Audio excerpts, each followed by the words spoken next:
do want to ask you a few questions, some of which I know Senator Cruz is here as well. He and I share a concern about Mexico. You've heard some concerns, particularly about the cartel activity, but I want to talk to you about water. 1944, there was a water treaty between the United States and Mexico, and we have had chronic problems getting Mexico to cooperate and release the water that's been absolutely critical to the life and the livelihood of our agriculture community in the Rio Grande Valley and elsewhere. We've had I've talked to Secretary Blinken about this. We've written letters. We've done everything we know how to do, but I would just like to get your commitment to work with us to try to just simply get Mexico to live up to its requirements under the treaty. And if they won't do it voluntarily, to look for leverage and ways we can persuade them to do what they already have a legal obligation to do, which is to release water on a timely basis.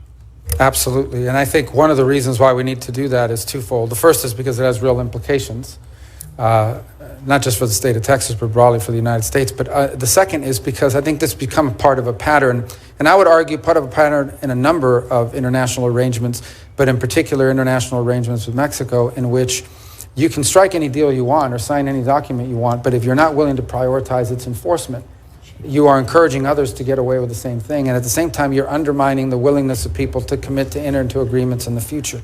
And this has become we've seen it with USMCA, frankly. We've seen it with a variety of other commitments that have been made by partners in other parts of the world. And we're seeing it with this treaty.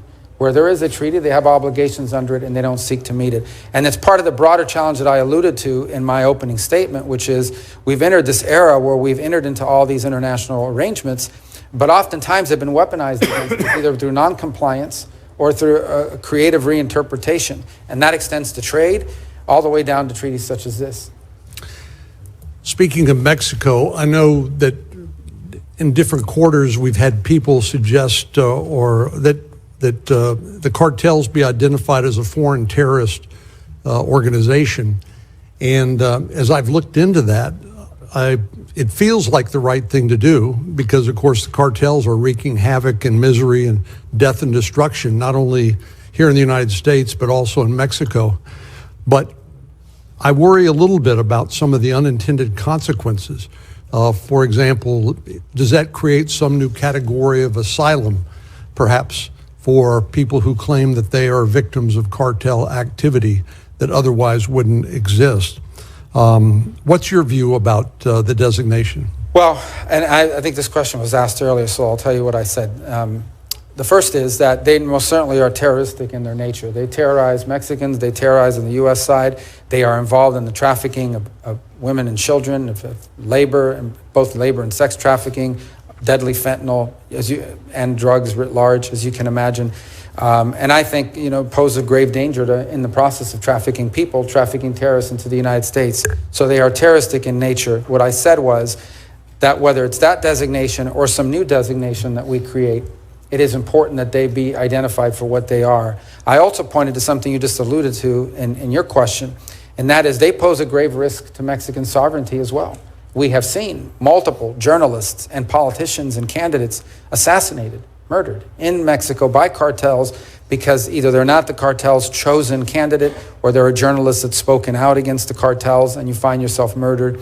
And I don't think we should underestimate, and I hope the Mexicans do not, the amount of leverage that they have created over the Mexican government. And in some parts of Mexico, they are, in fact, have operational control of territories, particularly near the U.S.-Mexican border. So this is something that I hope we can work with jointly and cooperatively with the Mexicans to address, because it's in their interest as well as ours. Ultimately, I do not think I speak out of turn when I say that you can expect President Trump will do whatever it takes to secure the United States of America and the American people from the threat that they pose. But it is my sincerest hope, and frankly, I think the most productive outcome would be if we could do so in partnership and cooperation with the government of Mexico, who I know shares many of our concerns. Well, that's